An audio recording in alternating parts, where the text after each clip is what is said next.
네. 잘 들리나요? 제 목소리가요?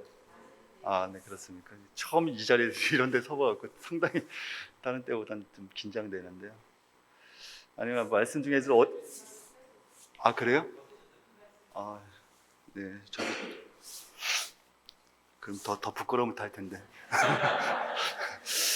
저도 어제 51주년 전국 노동자 대회를 갔다 왔어요. 그래서 또 동료들하고 내려오면서 또 디프리도 좀 하고 뭐 이랬는데요. 어제 내내 이제 워낙 많은 대우가 모이다 보니까 무대에서 얘기하는 말씀보다는 그 뒤에서 경찰들의 경고 방송을 너무 많이 들어가지고요. 코로나 시대 이 방역 위반 불법 뭐 이렇게 얘기했는데 내려오면서 이제 어느 영상을 이렇게 보니까 요즘은 야구가 한참 유행이잖아요. 지금 오늘 뭐 한국 시리즈가 고척에서 한다고 하는데 거기는 뭐 2만 5천 뭐 해서 만원 간 중에 어떤 이런 장면들을 스스럼없이 보여주는데 어제 뉴스는 다 민주노총의 어떤 그 불법적 집회 이런 얘기를 하고 있어서 전태일 열사가 산하하신 지도 한 51년 지났는데 이게 바뀐 게 전혀 없구나라는 것을 액면 그대로 좀 보여주고 있다. 우리 노동의 문제를 그렇게 보고 있구나라는 생각을 좀 다시 한번 해보게 됐어요. 그래서 그게 좀 내려왔는데요. 무엇부터 말씀을 드려야 될지 좀 그렇습니다. 저는 많은 분들이 종교가 뭐예요? 이렇게 물어볼 때가 있어요. 그럼 저는 이제 믿는 종교는 없지만 저 자신 있게 전 모태신앙입니다. 이렇게 얘기를 해요. 저희 어머니가 저를 이제 뱃속에서 이렇게 있을 때마다 그리고 이제 중학교 2학년 때까지 국민학교 중학교 2학년 때까지는 학교와 교회를 빠지면 큰일 나는 줄 알고 다녔다가 이 사춘기에 방황하면서 지금까지 교회는 다니고 있지는 않지만 종종 행사가 있거나 아니면 하면 교회를 좀 찾아가거든요. 근데 제 마음속에 이제 좀 남는 거는 저하고 이제 어머님하고 같은 방에서 제가 기억으로는 중학교 3학년, 고등학교 1학년 때까지 같이 한 방을 썼어요. 근데 저희 어머니가 매번 새벽 4시만 되시면 일어나갖고 찬송과 새벽 기도를 꼭 하셨거든요. 근데 거기에 많은 얘기 중에 제가 이제 막내인데 제 얘기를 빼놓지 않고 기도를 해주셨어요.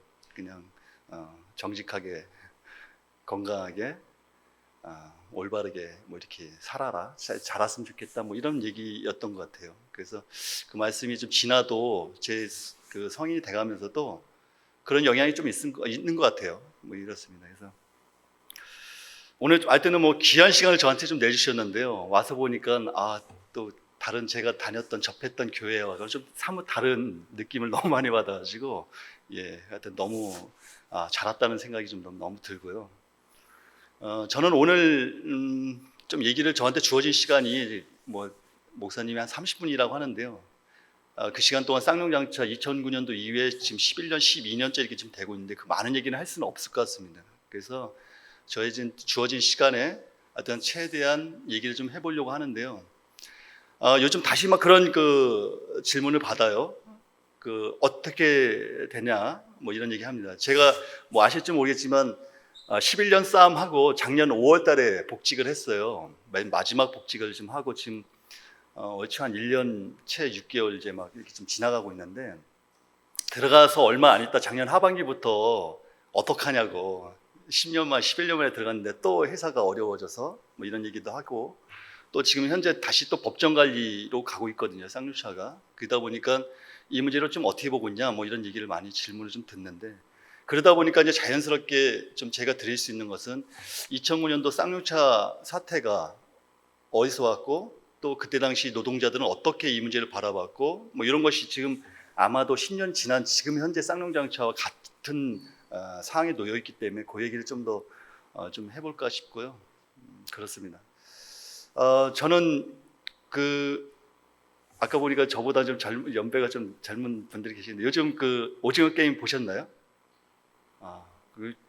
저도 이제 안 보다가 주변에서 하도 그 얘기를 해가지고 넷플릭스를 깔아가지고 한번 봤거든요. 근데 거기에 이제 주인공이 성기훈이라고 한 그 주인공이 어떤 쌍용차 모티브를 뭐 감독도 했다 하지만 쌍용차 조립 1팀에서 뭐 16년간 하다가 해고된 분이 이제 그렇더라고요. 근데 저도 16년 됐어요. 2009년도 딱 16년 되는 날 해고가 됐습니다. 하여튼 그래서 제 얘기인가 싶기도 하는데 근데 거기서는 계속 그렇잖아요. 그냥 끊임없이 싸움을 해가고 그 흐름을 찾아가는 것에 대해서 쌍용차도 지금 끝나지 않았고 그 흐름에 아직 연장선에 있다는 생각이 좀 들어요. 그래서 저는 이제 93년도에 입사를 해서 좀 많은 활동을 하다가 2000년도 사태, 9년도 사태가 터지기 전에 좀 몸이 안 좋았어요. 그래서 몇 년 동안 이제 활동도 적고 그냥 업무에만 지금 있다가 2008년도에 사실 그때는 저는 그 대주주가 중국 상하이 자동차였거든요. 이들이 투자 약속은 지키지 않고 신차 개발도 안 하고 언제부턴가 계속 도면을 중국으로 빼가기 시작했어요. 그것을 이제 현장에서 알게 됐고 이 문제를 계속 방관해서 안 되겠다라고 하는 위기의식을 겪었고 거기에 같이 마음 맞는 친구들과 그러면 우리가 노동조합의 집행 선거에 한번 나서보자 이렇게 해서 이제 저희가 2008년도 그 해 말에 선거에 갔는데 공교롭게도 저희를 선택해 주셨어요.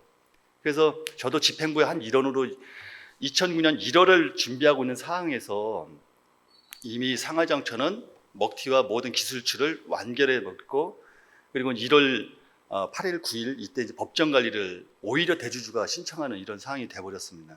그리고 바로 막바로 이제 회생법원은 법정 관리를 신청을 받아들였고 법정 관리인이 내려오고 뭐 이런 과정들이 있었거든요. 그래서 그때 저희 준비도 없이 그 상황을 딱 맞닥뜨리면서 저희가 현장을 정말 많은 분들을 만났어요.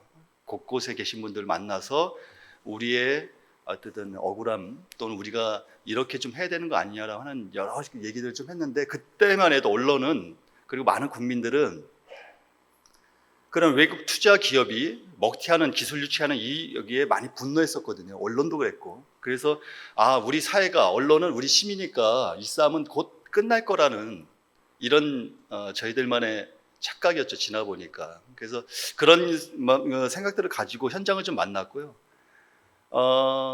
근데 저희가 하나가 놓친 게 있었어요. 그리고 이제 그때도 느낌은 있었지만 이후에 한참 이제 문서로 발견되고 했던 상황들이 있었는데 그때 어떤 사건이었냐면 2008년도 당선된 이명박 씨가 어쨌든 강원병 촛불 이후에 큰 상처를 받았는지 모르겠지만 1월에 와서 쌍용차의 문제를 가지고 뭔가 정치적 흐름에 대한 개선이 있었다는 것을 뒤늦게 알았습니다. 당시에 저희들 한참 노사 문제 이 위기를 어떻게 돌파할 거냐, 함께 어떻게 살 거냐 하는 논의를 하고 있는데 이명박 씨가 그때 당시 도지사가 김문수 씨였는데요. 그 경기도에 내려와서 노동자들의 양보, 정리하고는 불가피하다는 말 한마디를 3월 말에 하고 올라가요. 그때부터 상황이 바뀝니다. 언론도 바뀌고 모든 저기고 뒤늦게 확인됐는데 저희들 쌍용장차가 완성차를 만드는 곳이 평택에 있습니다. 지금은 이제 그때 산속에 있었는데 지금은 아파트 단지에 이렇게 둘러싸여 있거든요. 그때 본관에는 검경을 포함한 청와대 심지어는 국정원까지도 상주를 했었어요. 그만큼 이 문제를 그렇게 밀고 가는. 그래서 노사가 만나서 대화를 할 수 없는 상황의 지점까지 끌어갑니다. 노동조합이 사실은 이제 막 출발하면서 준비 없고 지금 현재 사회 안전 보장만 전혀 제도가 만들어진 이 속에서 정리해고를 한다는 이상은 저희가 받아들일 수 없었고 그 인원이 한두 명도 아니에요. 자그마치 비정규직 동지를 포함해 3,000명입니다. 어제까지 같이 야간 힘든 노동 끝나고 아침에 일어나서 해장국에 소주 한잔 마시며 저녁에 보자 이렇게 보냈던 동료들 너 아니면 내가 나가는 이런 상황을 하루 만에 맞닥뜨린 겁니다. 이 상황을 누가 이해하겠어요? 그리고 그것이 또 우리의 잘못이었느냐? 이미 뭐 그렇게 쭉 현장에서 묵묵하게 일하는 사람들이 모든 위기가 현장으로 온 거에 대해서 누구도 인정할 수가 없었습니다. 그 사항을 가지고 저희가 얘기를 하는데 결과적으로는 노동자비 양보를 많이 냈어요. 일방적으로 처음부터 2009년도 공장의 점거 파업에 대한 그 불법의 그런 폭력성만 계속 언론이 부각됐지 그 이전에 2009년도 1월부터 저희가 그 파업에 들어가기 5개월 동안 정말 많은 얘기를 했습니다. 정부에 가서 호소도 하고 했습니다. 그래서 저희가 최종적으로 밀렸던 것은 대화가 안 된다고 하면 그러면 우리가 일자리를 나누겠다. 지금 8시간 주요 2교대의 문제를 그럼 5시간씩 하겠다 우리가. 대신 그 나머지 시간은 우리가 임금을 받지 않겠다. 서로 일자리를 나눠서 회사가 정상화될 때까지 우리가 참고 견디겠다. 또 저희가 가지고 있는 퇴직금을 담보로 해서 1,000억을 좀 대출해달라. 그것을 신차 개발해서 우리가 이 신차를 만들면 상하이차가 먹고 도망가더라도 우리는 충분히 우리 힘으로다가 쌍용차를 정상화시킬 수 있다라고 하는 자신감도 있었거든요. 비정규직 동지들 그냥 계약 해지하면 떠나잖아요. 지금도 마찬가지긴 하지만 이분들의 노동도 소중하기 때문에 노동자합이 가지고 있는 재원 12억을 출연해서 이들의 임금을 우리가 줄 테니 함께 살자. 뭐 이런 얘기를 저희가 기자회견을 통해서 언론을 통해서 얘기했는데 그 얘기 나오지 않는 거예요. 그냥 저들은 공장을 봉쇄하고 그리고 무장하고 이렇습니다. 나중에 파업이 끝나 저도 이제 당시에 집행 간부였고 그리고 이제 쟁의를 책임지는 조직 쟁의 실장이었어요. 제 직책이. 근데 끝나고 나서 이제 검찰에 기소가 돼서 집에 못 가고 그냥 구속된 상황에서 검사가 공소장에 어떻게 썼냐면 이들은 이미 오래전부터 북한의 불온 서적을 탐독하고 읽고 그리고 제식 훈련과 그래서 지부장은 참모총장 그리고 조직장인 저는 총사령관이라 이런 지휘 체계를 통해서 사전에 훈련을 통해서 이들은 준비했다. 이게 제 검사가 저를 기소한 공소장에 쓴 내용들입니다. 이런 흐름으로다가 2009년은 그랬어요. 제가 현장 다니면서 그런 얘기했습니다. 물론 이제 현장에서는 다 저희 조합원들이 저희 얘기를 다 듣지는 않았겠죠. 회사는 잘 이렇게 유지하다가 인건비 얘기를 2인당 예를 들어서 100원을 월 줬는데 회사가 어려워서 50원밖에 못 준다. 그래서 회사 논리는 나머지 100명에게 100원을 줬는데 이제는 50원밖에 줄 수 없으니 우리는 100원을 50명한테 줄 테니 50명을 내보내겠다고 하는 것이 회사의 얘기였고요. 저희는 그렇지 않다. 지금 이 상황에서 그럼 너희들이 인건비 책정인데 50원을 줘라. 그럼 우리가 100명이 100원 받았던 거를 정상화될 때까지 50원씩 받겠다. 이런 얘기였어요.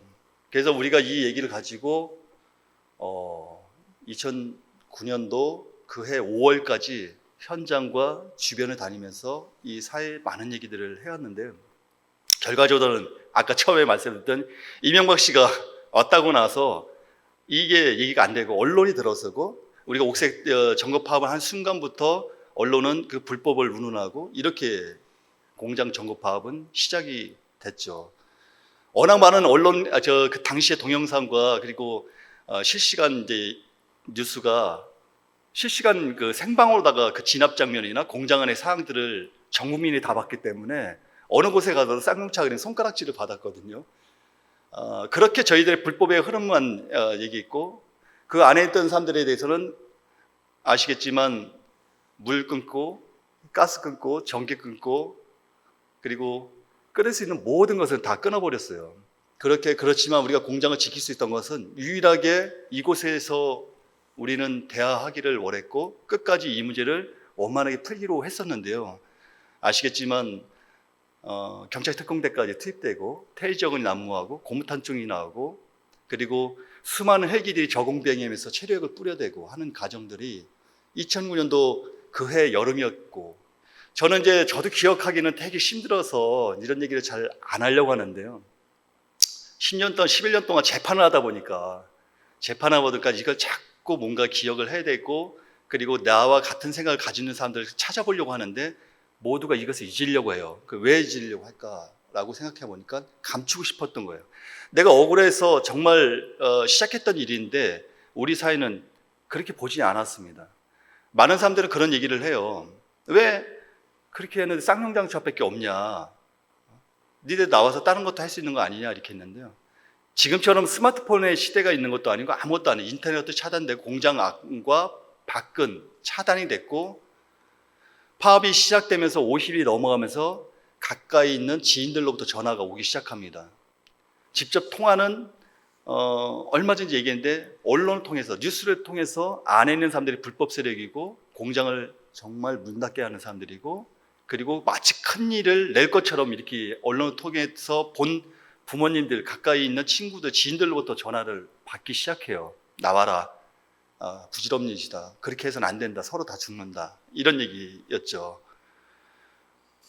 그해 여름 8월 5일, 4일, 5일 지금도 막 이렇게 보면 경찰 특공대 컨테이너 3대를 그 옥상에 내리고 그 안에서 많은 분들을 보지는 않았지만 그 대테러 장비 고무탄 총이라고 이만한 그 총알이 있거든요. 그걸 맞으면 정말 아픕니다. 아픈 정도가 아니라 하판이 막 뚫릴 정도로다가 근데 그걸 무차별로 쏘면서 내려와요.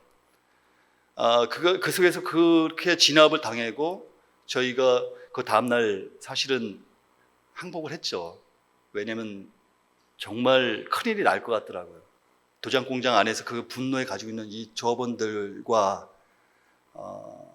사실 좀 더 하루하루 버티고 싶지만 정말 가지고 오는 그런 심적 불안감 여러 가지 상황들이 쉽지 않았습니다. 그래서 저희가 이 싸움을 공장 밖에서 한번 해보자 이렇게 이제 의견도 좀 모아서 저희가 합의하고 나왔는데요. 결과적으로는 저를 포함해서 94명이 집에를 못 가 구속됐어요. 그리고 파업에 참여했던 300여 명이 형사 처벌을 받게 됐고, 그리고 그때 당시 파업의 손실로 해서 경찰이 저희한테 손해배상을 청구하고 회사가 손해배상을 청구했어요. 이 두 건의 손해배상 문제는 지금도 대법원에 있습니다. 이렇게 해서 이제 많은 동료들은 이제 집에 가기로 했죠. 근데 이 공장 밖은 또 다른 감옥이었고 더 비참했습니다. 이후에 저도 한 1년간 구속돼서 나와서 동료들 만나기 시작했는데요. 이 평택 지역에서, 특히 경기도 지역에서 취업이 안 되는 거예요. 쌍용 자동차를 다녔다는 근무 이력만 있으면, 이력서에 그것만 있으면 취업이 안 되는 겁니다.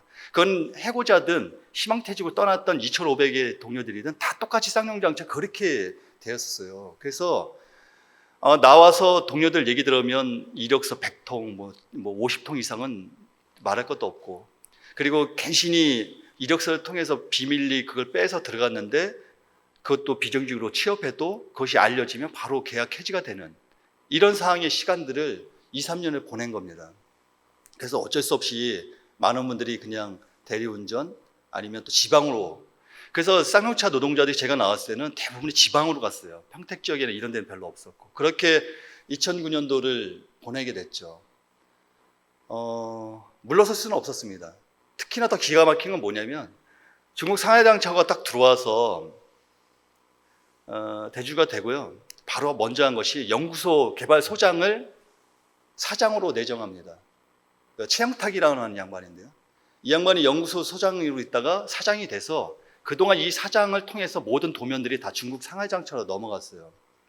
그리고 파업이 끝난 이후에 이 대표이사 최영탁은 중국 상하이장차에 임원으로 갑니다. 그 연구원들을 다 데리고 가서 그 나머지 아까 얘기했던 그 모든 책임들은 현장에 전가되는 이런 상황이었죠. 저는 좀 드리고 싶은 얘기가 그런 거예요.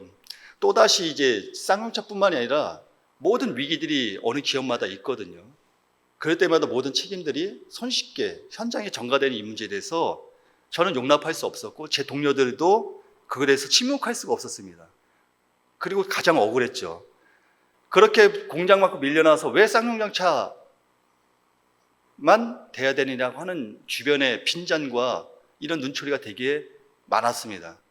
그 동료들, 가족들 30명이 결국에는 목숨을 끊었는데요. 이분들 가족들 만나거나 동료들 만나면 가장 힘든 것은 그 파업의 문제가 아니라 우리 사회가, 내 가까운 주변의 지인들이 나를 바라보는 눈초리였답니다.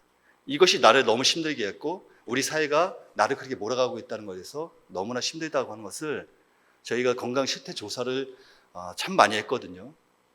왜냐하면 2009년도 가지고 있는 이 외상후 스트레스, 이 장애에 관련해서 뭔가 이 트라우마를 우리가 풀어내지 않으면 이 삶을 살아가는데, 이 사회의 일원으로 나가는데 되게 버겁고 사회가 우리를 보는 이 문제도 되게 힘들겠다라는 생각 때문에 많이 했는데, 거기에 결과는 대부분이 파업이 끝나고 나서 90% 이상이 우울증을 경험하고 상당수 약을 먹고 가장 불안한 것은 따가운 차가운 시선이다. 이것만 아니면 내일인데 이것만 아니면 뭔가 버틸 수 있겠는데 그런 시선들이 너무 힘들다고 하는 얘기를 정말 많이 들어왔습니다. 그렇게 저희가 이제 공장 밖으로 밀려나고 동료들과 이렇게 같이 하는데 되게 어려웠죠. 유일하게 내 얘기가, 내가 했던 행동이, 그리고 우리의 정당함을 알리는 것은 공장으로 돌아가는 것 길이었어요. 다른 건 다 소용이 없더라고요. 내가 다시 당당하게 공장으로 들어가는 것만이 나를 그렇게 바라봤던, 그리고 나를 손가락질했던, 또 우리를 그렇게 바라봤던 이 사회, 그리고 이 정부에 대해서 당당함을 드러내는 거 아닌가라는 생각이 좀 들어서 입 꽉 깨물었습니다. 안 해본 게 없어요. 2009년도, 그리고 2010년도, 그리고 2015년도까지 사실은 이 문제를 풀고자, 그리고 회사와 대화를 시작하는 데까지 한 6년이 걸렸어요. 회사 대표이사는 저희를 유정 취급했습니다. 정문 앞에서 천막을 치고 그 5년이라는 시간, 6년이라는 시간을 보내고 전국으로 그렇게 다녀도 쌍용차 대표이사는 쌍용장차 내에는 해고자가 없다 라고 하는 얘기로다가 했습니다. 결과적으로는 6년 만에 저희가 다시 교섭 테이블에 좀 앉아서 교섭이 이루어지고, 결국에는 이 교섭이 이루어지고 전원 복직하는 그 시점까지 제가 마지막이었으니까 11년이 걸렸어요. 11년이 걸렸는데, 사실 돌아보니까 저희들만 가지고 있었다면 아마 포기했을 것 같아요. 그렇지만 언론이 일부의 사회에서는 그렇게 얘기하고 있지만 정말 많은 분들이 따뜻한 손을 내밀었고, 그분들의 손을 잡았고, 그분들이 오히려 저희들보다 더 아파했고 더 많은 일들을 해주시고 신 잡아주시고 하는 그 신들이 결국에는 또 시간이 좀 돌아보니까 저희한테는 큰 힘이 됐습니다. 아무래도 그분들 아니었으면 저는 2018년도 합의하면서 그랬고, 그리고 복귀하면서 매번 동료들이 복귀할 때마다 그 고마움을 좀 전했는데, 지금도 역시 계속 다니면서 저를 불러주시거나 기억해 주신 분들 있으면 계속 감사하고 고맙다는 말씀을 좀 드리고 있는데요. 그런 힘들 때문에 좀 저희가 전원 이제 복직을 할 수 있었고, 그리고 그 복직을 하는 과정에 10년의 시간이 사실 지금 돌아보니까 좀 약간 그러긴 하는데, 생각해보면 막 좀 뭉클할 때도 있고 힘들 때도 있고 정말 포기하고 싶을 때도 있었죠. 그렇지만 돌아보니까 좀 그렇고, 그럼에도 불구하고 어제 노동자 대회나 저희가 복귀하고 전체 이렇게 전국을 이렇게 좀 많이 다니면 쌍용자동차의 노동자들처럼 비정직으로, 정리해고로, 노조 탄압으로 고통받고 있는 분들이 너무나 많다는 사실이에요. 그래서 저희도 이제 계속 그분들과 같이 할 수 있는 만큼의 연대를 좀 해오고 있는데요.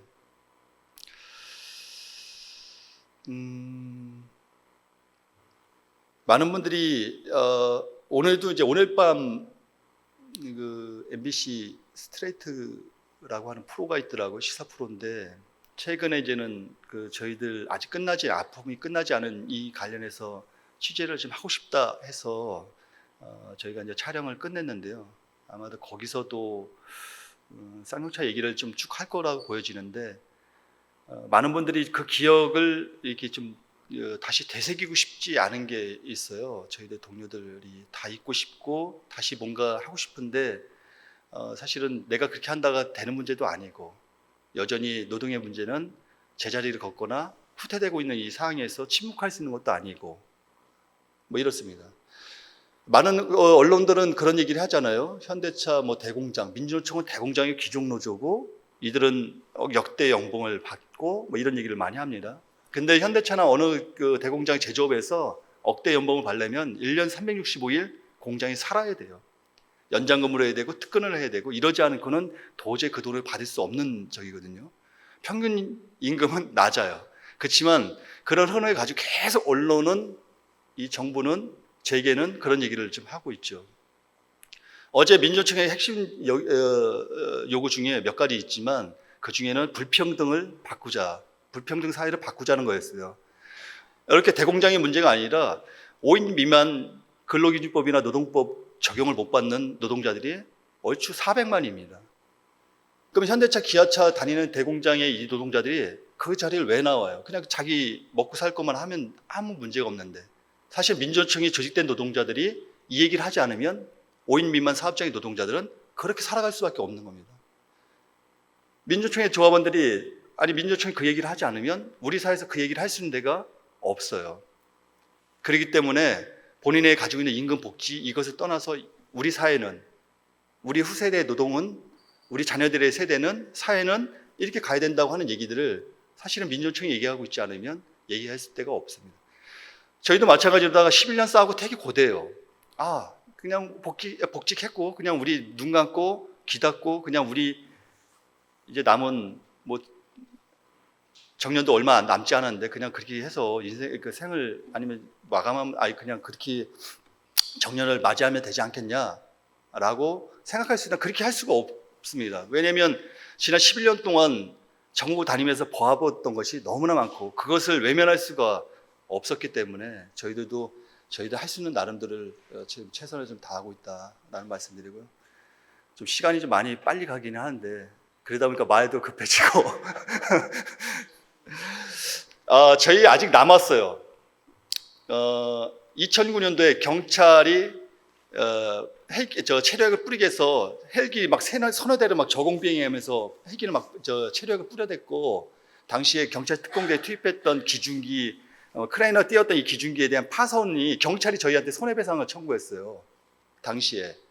그래서 지금 현재 1심, 2심 해갖고 저희한테 11억 9천만 원을 배상하라는 판결입니다. 근데 그 11억 9천의 97%가 뭔지 알아요? 저희가 당시에 세청으로 싸서 그 헬기의 본체 날개가 파손됐고 그 교체 수리비가 11억이에요.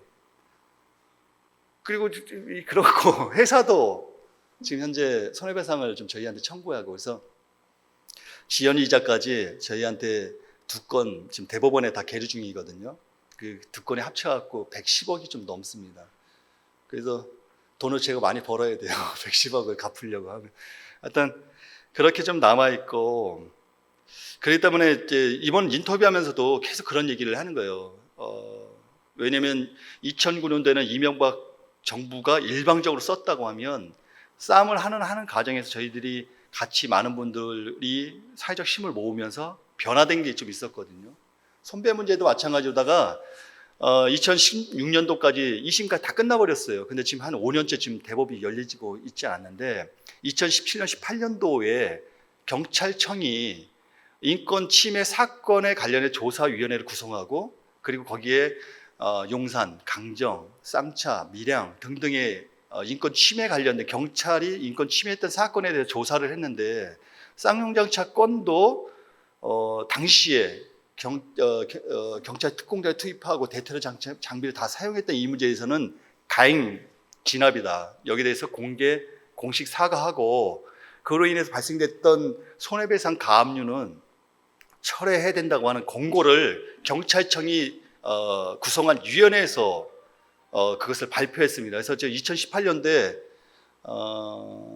경찰청장을 만나서 공식 사과는 받았습니다. 제가. 근데 공식 사과는 받았는데 그 자리에서 그랬어요. 공식 사과를 하셨으면 손해배상 문제도 철회해야 되는 거 아닙니까? 그랬더니 이건 못 하겠대요. 이거는 대법원에 지금 계류 중이기 때문에 재판에 판결을 좀 지켜봐야 된다. 그러면 사과는 받았는데 돈은 갚으라고 하는 이 얘기를 내가 우리 동료들한테 어떻게 뭐라고 전달해야 되냐라고 했고, 물론 중간에 경찰청장이 좀 바뀌기도 해서 인사청문회나 아니면 국정감사 때 또 가서 이 얘기를 계속 얘기했지만 사실 여전히 해결되지 않고 지금 현재 대법원에 2건이 계류 중에 있고요. 시간이 좀 지나다 보니까 되게 무감각해지기도 하고 아시겠지만 현장에 노동하면서 1억을 모은다는 거 되게 쉽지 않은데 110억이라니까 상상이 안 돼요. 그래서 그냥 그런가 보다 이렇게 하고 있습니다. 그래서 그렇게 좀 현재 시간을 좀 보내고 있고 또다시 중국 상하이장 최야가 법정 관리로 오고 그리고 다시 인도 마힌드라가 쌍용차를 인수했죠. 이들 또한 마찬가지로 다 투자 약속하지 않고 있고 여러분이 잘 아시던 티볼리라고 하는 차 하나 생산하면 보통 2천억, 3천억의 개발비가 들어간다고 하는데요. 이들이 쌍용차를 인수하고 나서 티볼리를 헐값으로 가져갔어요. 450억에 가져가서 지금 현재 인도 현지의 자동차 공장에서는 SU 이름이 좀 기억이 안 나요. 300이라는 이름으로다가 생산을 합니다. 그래서 인도 현지에서에 대한 티볼리의 판매가 마힌드라 차의 생산의 전체의 30%를 차지한다고 하더라고요. 그래서 인도 현지에서는 되게 알짜 효자 차량으로 다 있어요. 그리고 이들은 다시 법정 관리가 돼버렸고 지금 현재 손 놓고 있고, 이들에게 책임을 전혀 정부가 묻지 않고 있습니다. 그래서 그리고 올해도 계속 정부한테 그 얘기를 하고 있는 거예요. 예전에 IMF 하면서 외국 투자 유치 사항을 해서 외국 기업들을 계속 무자비하게 하고 규제와 이런 것들 제재할 수 있는, 감시할 수 있는 것들은 전혀 없고, 그 먹고 튀어도 그 모든 책임은 현장에 노동자들에게 오는 이 문제에 대해서 정부가 이제 쌍용장차에 두 번의 정부 주도로 매각했던 이 사례를 가지고 역할을 좀 찾으라 이렇게 얘기했는데도 불구하고 지금 역시 산업은행도 그렇고 정부도 관여하지 않겠다 뭐 이런 얘기를 하고 있어서 되게 답답한데요. 모르겠습니다. 저도 이제 이 시간 이후에 다시 또 현장에 가면 지금 다시 법정 관리되고 이미 대주주는 떠나고, 그리고 불을 보듯 뻔히 또다시 현장의 책임을 묻는 구조조정이 저는 될 거라고 보여지거든요. 그것이 빠르면 내년 초가 될 수 있고 좀 늦으면 하반기가 될 수 있다고 생각이 되는데, 그 주어진 시간 동안에 충분하게 저희들의 목소리를 높이고 현장의 의견을 좀 모으는 것이 좀 필요한데요. 공교롭게도 쌍용장차는 2009년도에 그 파업 지도부를 다 몰아내고, 그리고 산자로 통해서의 공장 회사가 이렇게 추동을 해서 민주노총을 탈퇴했어요. 그래서 저희는 소수로 좀 남아 있고 지금 쌍용장차 공장 안은 그냥 기업별 노동조합입니다. 그냥 그동안 10년 노사가 그냥 상생의 국면으로다 지금까지 왔고 무쟁의 무파업을 해왔고, 그래서 되게 억울하게 생각해요. 왜냐면 언론은 계속 쌍용장차 최근에 얘기하면 가격성 얘기하는데, 기업노조 집행 간부들은 10년 동안 무쟁의 무파업 아무것도 안 하고 다 상생을 했는데 왜 우리가 이 소리 들어야 되는지 모르겠다고 하는데, 일단 그렇게 정상화를 시키려고 하는 노력들, 그리고 또 이 문제에 대한 불편 부당함에 대해서 우리가 한번 마음을 모으고 생각을 좀 모아야 될 때다라는 생각이 좀 들었고요. 좀 보니까 막 싸우다 보니까 그런 생각이 좀 들어요. 기업은 언제든지 어려워질 수 있습니다. 언제든지 어려울 수 있고요. 그럴 때마다 저는 이제 그런 생각이 들어요. 제가 회사하고도 계속 얘기해요. 이럴 때일수록 서로 노사가 머리를 맞대고 그 방법을 찾으면 전 충분히 있다. 2009년도 그런 노력을 사실 정부가 끼면서 노사의 대화가 없었습니다. 법정관리인이 나중에 그러더라고요. 내 결정 권한이 없다. 회생법원이 법정관리 내에서 관리인이 가장 큰 결정과 권한을 가지고 있음에도 불구하고 협상 테이블에서 자기는 그 할 얘기 역할이 없다고 하는 것은 그 이면에 그 정부가 당시에 노동의 문제를, 쌍용차 문제를 어떻게 봤는지를 증명하고 있죠. 지금 사실 그렇다고 좀 달라지고 있느냐? 현재 정부도 똑같이 이 문제에서 외면하고 있어요. 그리고 노동자의 양보를 똑같이 요구하고 있습니다. 이 국면에서, 이 위기 속에서 우리가 어떻게 대응을 해나갈지는 모르겠지만 머리를 맞대면 충분히 가능하다. 그리고 정부의 할 역할은 사실은 노사가 그 정리된 것에서 중지하고 그것을 극복할 수 있도록 지원하는 거다. 이 정리해고의 문제로 사실 고통받는 노동자들, 아니면 여러 탄압으로 고통받는 노동자들을 정부가 어떻게 보호할 거냐, 이런 고민을 사실 정부가 하는 것이지, 지금 정부가 직접 쌍용장차 2009년도처럼 경찰 특공대를 투입하고 그 수많은 대테러 장비와 헬기를 동원해서 체력을 뿌려대고 그 안에 있는 모든 노동자들을 그냥 국민이 아닌 것처럼 이렇게 하는 것이 아니라, 사실 정부의 역할과 노사의 이 흐름에 머리를 맞대고 하면 충분히 저는 어떠한 사업적인 위기도 저는 극복할 수 있다라는 생각이 있는데요. 이것이 저만의 목소리로 갇힐까봐 또 마음이 좀 조이긴 합니다. 그렇지만 오늘 이 시간이든 뭐 이 시간을 떠나서든 끊임없이 저희들도 이제 많은 분들 다시 한번 만나오고 쌍용차 상황을 좀 알리고, 지금 현재에 대한 이 책임과, 그리고 여전히 대주주이면서도 경영 실패의 원인이 쌍용장차를 불러왔다고 하는 정부나 회생법원의 이 결정이 책임이 마인드라에 있음에도 마인드라는 지금 현재 전혀 책임을 묻지 못하는 이 정부의 무능함에 사실 되게 분노하거든요. 여전히 대주주는 마인드랍니다. 주식을 74%를 가지고 있어요. 이들은 티볼리를 가져갔고 마지막 이 법정 관리되는 회생의 개시가 진행된다고 하고 매각이 정리가 되면 이들은 자기들이 투자했던 주식을 최대한 투자비를 빼가는 것이 마지막 적입니다. 이게 되게 터무니없잖아요. 원인을 불러왔던 대주주는 끝까지 기술 다 가져가고 돈을 다 챙겨가고 그 책임을 현장에 묵묵했던 일했던 노동자들에게 전가하고 그 책임을 또 물어서 또 구조조정의 어떤 벼랑끝도 내몰릴지 모르는 이 불안감의 현장에서 좀 일하고 있는 동료들과 이런 얘기들을 좀 계속 끊임없이 얘기하고 있습니다. 나 하고 싶은 얘기는 되게 많거든요. 예전에 이렇게 불러주시면 사실은 다 기억을 할 수 없어서 PPT를 좀 준비하고 그래서 막 2시간, 3시간씩 막 이렇게 얘기를 하는 시간들이 좀 많이 있었는데요. 오늘 그렇게 하지 못하고 이렇게 또 귀한 시간을 좀 저한테 내주셨고요. 이후에 또 시간이 되면 또 오도록 하겠습니다. 예, 하여튼 짧은 시간 좀 함께 해주셔서 정말 고맙다는 말씀 드리겠습니다. 고맙습니다.